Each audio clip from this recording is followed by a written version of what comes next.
This is the question asked in today's SkillTrack Daily Challenge. In the first line of our input, we are given three integers.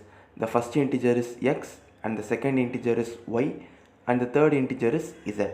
So now we have to find the common factors for the pair xy and yz. So the integers xy is 24 and 100, and the pair yz is 180. So we have to find the common factors for both of these pairs. So first let us write down the common factors between 24 and 100. So the common factors that are present between 24 and 100 are the integer 1, 2 and 4. So these three are the common factors for the integers 24 and 100. Similarly, we have to find the common factors for yz. So we have to find the common factors for the pair 180. So the common factors present are the integer 1, 2, 4 and then 5, 10 and 20. So these are the integers which are a common factor for the integer 180. So now our task is to combine both of the list and print it in reverse order. So that is what we are given in the question. So we have to find the common factors for both the pair, and then we have to print the common factors in reverse order.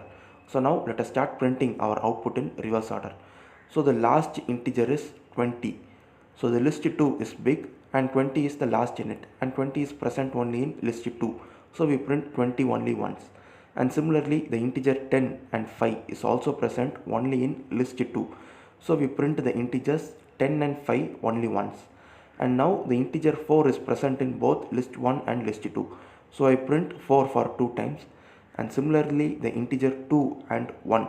So both these integers are present in both list 1 and list 2. So we print these integers twice. So this is how we should be printing our output. So we must find the common factors for the pair xy and yz, and then we must print the common factors in the descending order. So that would be our output. Now let us see how to write a C program for this. So first I am creating two functions named minimum of and maximum of. So both of the function accepts two integers in its arguments. So integer a and integer b. So the first function minimum of returns the minimum integer out of a and b. So in the return statement, if a is less than b, I return a, else I return the integer b. So this is how this function minimum of works. Similarly the function maximum of. In the return statement, if a is greater than b, I return a, else I return b. So these are the two functions which we will be using in our program. So now let us start with our main function. In main, first I am creating three integer variables named x, y and z, and in the next line I am accepting the values of the three integers x, y and z. So now we have to start finding the common factors for x, y and y, z. If we are given two integers a and b and we have to find the common factors, then the maximum possible common factor would be the minimum integer out of a and b. So here we have to find the common factors in reverse order. So we will be starting our loop from the minimum of the integer a and b.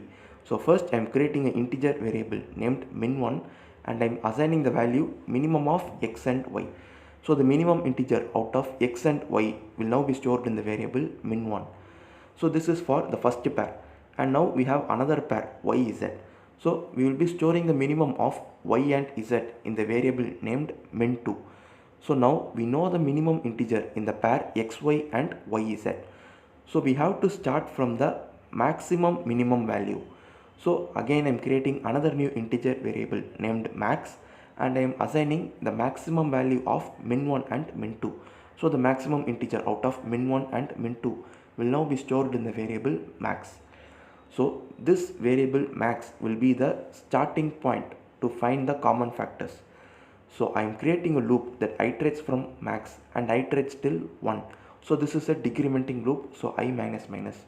So in every iteration of this loop, we will be checking whether the integer I is factor for xy and yz. So in the loop, first I am checking for xy. So if x mod I is equal to 0 and y mod I is equal to 0, then the integer I is a factor of xy. So in those cases, we print the integer I. And similarly, if y mod I is equal to 0 and z mod I is equal to 0, then the integer I is a factor of yz.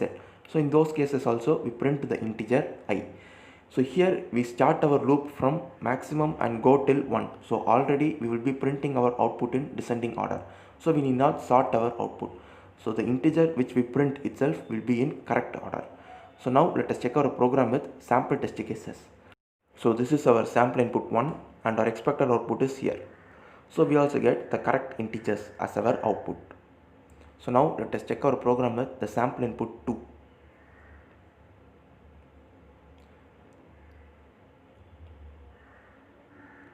So for sample input 2, our expected output is 11, 11, 1, 1. So we also get the same integers. So this is the logic behind today's daily challenge. Thank you for watching.